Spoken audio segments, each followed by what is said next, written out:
We are in Miami and this is Race Week Wrapped, and we're somewhere a little bit unusual for Formula E. You can see the NASCAR style of banking behind me, and that's because we're at Homestead, which is what traditionally races here. However, we're using the short course through the centre of the track. It's fun, it's tight, and it's going to be tricky for the drivers. Let's go take a look on track walk. We're waiting for some drivers to arrive, and my intrusive thoughts have won. I'm gonna roll down the banking. Oh! Firstly, hello, how are you? Good, and you? Good, thank you. You look very Miami, you know. You've gone for the kind of the fit the vibe. You kind of came feeling like a bit GTA, you know? I wanted to come with the flower shirt, but Tim couldn't do it in time. What do you think of this track? Because we're just walking around. Yeah, It feels like go-karting. Got a special feel that you don't really have in Europe, so it's nice to be here. I can't wait to drive. Could there be some like lawnmower shenanigans this weekend? Do you think some people are going to end up on the grass a bit? Yeah, for sure. For sure. I think, you got very long straight, quite narrow. There might be some people behind wanting to push and having to put two wheels on the grass to be able to pass. So, yeah, I think we're going to see some lawnmower this weekend. Actually, I was going to ask you about the grass. Will we see some lawnmower shenanigans this weekend, do you think? I'm hoping not by me, but the obvious one is out of turn one. Have you spoken to Brooklyn since? Has he wished you luck for this weekend? He hasn't actually. Brooklyn! But we spoke about it after the Evo sessions, and because he was buzzing afterwards. He was loving it. He really wants to do more racing and get into it more. So that was really cool. Yeah, to hear, and he's got a real passion for the sports. Yeah, I think he's really caught the bug. And it all started with you? I mean, I was part of it. Claim it. We haven't spoken to you since getting to work with Mr. Beast as well. What was that experience like? Very different, very cool. I'm hoping there's going to be some stuff in the future, possibly as well, which will be exciting. Ooh. So we'll see. Yeah, I really enjoyed working with his whole team. Really, really good bunch of people, and I like the way they sort of work. It's all very like, oh, this will work now. Let's do this. They're very open to trying different things, and it was great. Sorry to ask a Villa fan this, but we'll go around asking people what would be the motorsport equivalent of what happened in the Arsenal game with Declan Rice. What would be so epic on that kind of stage? So epic. It'd be a double or triple overtake in one straight, wouldn't it? Like, remember Edo's overtake in Saudi? Oh yeah. It'd be something like that, I think, yeah. So you've got to pull one of those then, basically. I'd rather just stay at the front and not have to overtake anyone, to be honest. That'll do it too. Yeah, all right, yeah, fair. All right. How excited is Flint about becoming an older brother? He's very excited, really looking forward to it, and I think he'll be a proud older brother and will be taking care of the little sibling. Oh, that's really cute. I don't break anything. Just Not even front wings? Just records. Oh! Speaking of golf, one final thing. What's your Masters prediction? I would love to see Rory winning it because it's the only major he hasn't won, so to do the Grand Slam would be cool. We are a little bit business partners with Rory in the new TGL League, so I'm supporting him. Can we get away with calling you Tay? Yeah, I mean, I guess why not? It's kind of like, it's got character about it, you know? It's like, yeah, Tay. Yeah, I think my mum calls me it quite a lot.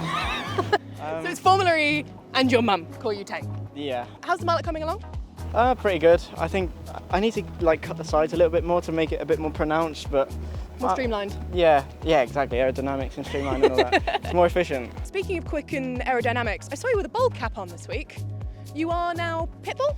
I was pretending to be Pitbull, yeah, although I know none of the lyrics. Why were you dressed as Pitbull? We were doing some content, you know what it's like, trying to find fun things to do. He's Mr. 305, isn't he? Or 305.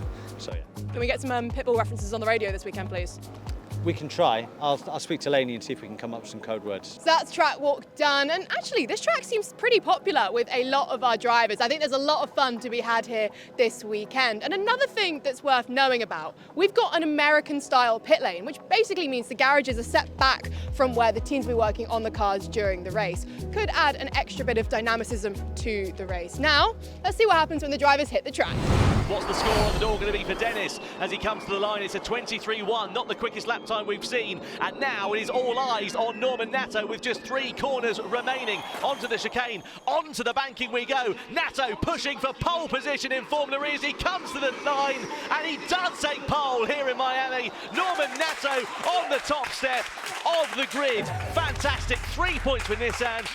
and pole position for the Frenchman. And that is it for qualifying here in Miami. And it's storming Norman Nato that took his first ever Formula E pole position. His old teammate from Andretti, Jake Dennis, will be starting on the front row with him at his team's home race. But the real story is perhaps those who didn't make it into the duels that we thought might. McLaren is probably the best example of that. They've been quick all weekend. Taylor Barnard is second in the championship and only just missed out on a spot in the duels. But with the type of race we're expecting this afternoon, it's absolutely still all to play for, and he's definitely one to watch for points, if not a podium. Right, let's go chat to the drivers and see how they're feeling before the race this afternoon. Let's go. Your bold prediction. What's something crazy that you think would happen in the race? Lucas Di Grassi wins the race in a Lola Yamaha. You heard it here first, folks. Hello, Taylor. Hello. Oh, wait, no, can we go back to Tay? Is that okay? That's fine, that's fine. I love it. How are you feeling now you've had a bit of time to decompress with everything from qualifying? I mean, to be honest, still the same. Like, I don't really get like that emotional in them kind of situations. Of course, it's disappointing that we didn't make the duels. Norman's on pole, so that's great for Nissan, and also shows that our car had the pace today. Obviously, these things happen. It's Formula E. I'm not expecting to have the kind of lucky, good performance or whatever you want to call it at the front every time. I know things like this will happen, so you know it's going to be a heavy pack race. It's going to be chaotic. Starting from wherever doesn't really matter, to be honest. So yeah, I'm looking forward to that, and I'll do my best. We came to talk about your livery. It's cool, right? It is very cool. Very cool to be a part of it. Just watch it. That's all I'll say. Great. If you were a superhero, what superhero would you be? Probably Iron Man, 'cause he's got a brain. You have a brain? Well, somewhat. Sometimes. I know I have a brain, I just don't have a filter. There we go. Crap check right now. Can we get these out? Look at them. What are these all about? A little Miami special, which Andretti got for me and Nico. So yeah, nice little present, and yeah, they're pretty cool. It says something about like getting pole in Miami, wanting to win in Miami. Like it's kind of a rock star city, right?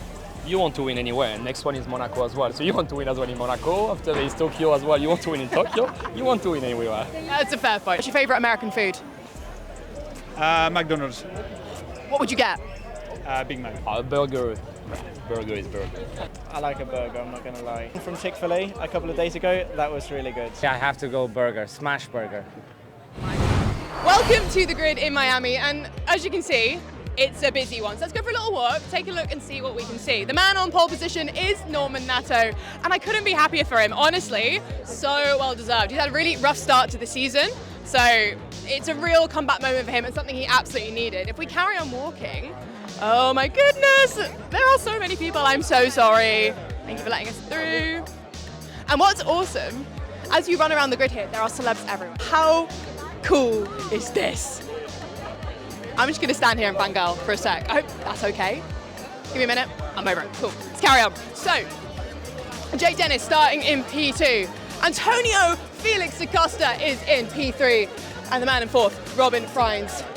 I'll be real, we couldn't be happier for Robin, because like Norman, he's had a pretty tricky start to the year. That is going to be a special moment for the Dutchman. But it's almost time for us to go racing, so we need to work our way back down the grid and get out of everybody's way so that these cars can head into that first corner at a speed faster than I can think of. Let's do this!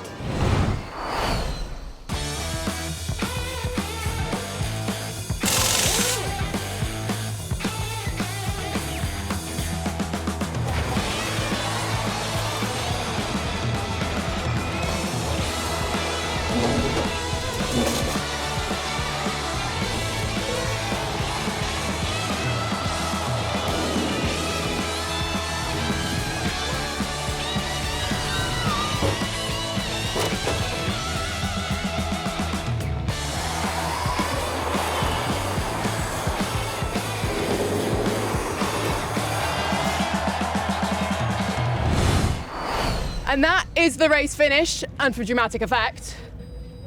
Awful. Well, there was the confetti I'd brought along from the podium, because we're going to talk about it from start to finish. There was so much drama, guys. So much drama. From the beginning, it was a little bit shuffly, everybody not really sure where they wanted to be, saving energy. Then Jev decided to play lawnmower. Yeah, that was quite dramatic, wasn't it? Although, put the clip in here, did I not tell him this was going to happen? Didn't think it would be him, but hey. Lawnmower shenanigans this weekend. Do you think some people are going to end up on the grass a bit? For sure.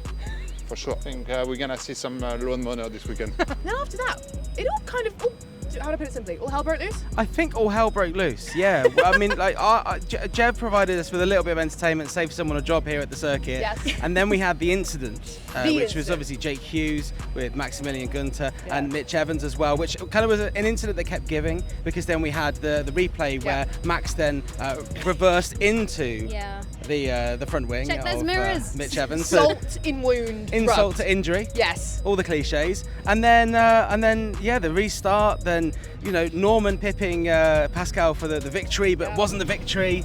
But it all kind of happened in that very, very small amount of time.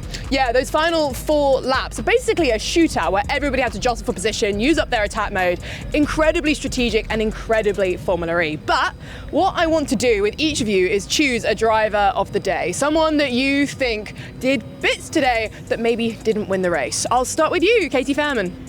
Well, he came very close to winning the race, so I'm going to go for Lucas de Grassi. Lovely. It is his first Formula E podium since season 9, the very first race, and it's lovely to, one, see him back on the podium. He's obviously a real veteran of Formula E, but also to have points, first points for Lola Yamaha Apt, which is just crazy. To do that, go from no points in the first 4 rounds to a podium is a lovely story. And yeah, he obviously has spent quite a lot of time away from those top steps, so to have him back is a really nice moment in Formula E. I kind of just wanted to stand there and be like, bro, you still got it. Yeah. You still, like, you might be so old, much but talk. you've still got it. I didn't quite say that for the record. Sorry, Lucas. Jonas, who's your driver of the day? Wow, I wouldn't say that to his face. My driver of the day is Norman Nato. Got some cheers from the fans here in the US. Obviously, excellent qualifying. Battled Jake Dennis, his old mate from Andretti from previous years. Got the pole position, back with a team that he knows really, really well. But he got that glory moment where he went over the line first. I know he's not overly happy about it, but a solid performance from Norman. And talk about a bounce back, right? Absolutely a bounce back, and that's exactly what he needed, because, you know, to watch your teammate doing incredibly well and sort of kind of dominating in half the races so far this season, and to not be, you know, matching him or even close really. No points, It's kind of shown that he can still do it. He can get what Oliver Owen's been getting out of that car, and he can take a race victory, but obviously not take a race victory. But you know what I mean? Yeah. And of course, we've got to talk about Robin Freins. He did really, really well in qualifying today, making it through to the duels for the first time this season. But actually, in the race, he was on for a much better result than ultimately he would have received due to finishing with some attack mode left.